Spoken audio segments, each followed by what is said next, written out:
The June 2018 meeting of the IPSASB has been a really important meeting in terms of many of our current projects.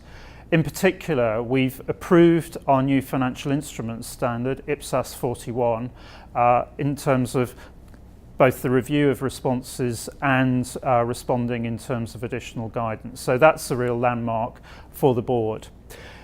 We've looked at our other current projects in the light of feedback from stakeholders. So in terms of the social benefits project, we've had a first-time analysis of responses. We've clarified the definitions in that project following stakeholder feedback. And we've looked at important parts of that project. For example, should we make the insurance approach mandatory or not? And how should we go forward in terms of long-term financial sustainability?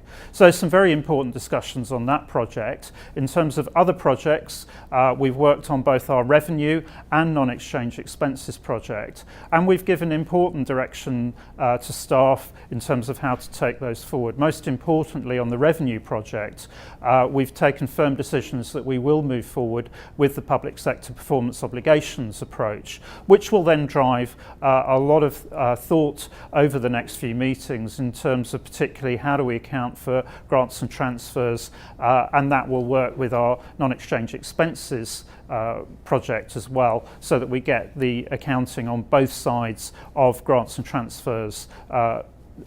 We get good guidance on both sides of the grants and transfers.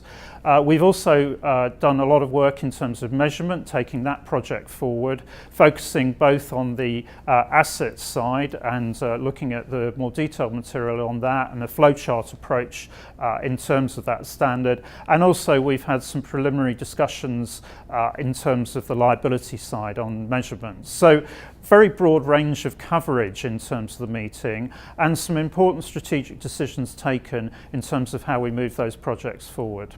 So we look forward to our September 2018 meeting, where we will actually look at the more detailed aspects and move those projects forward based on the strategic decisions the board has taken in this meeting.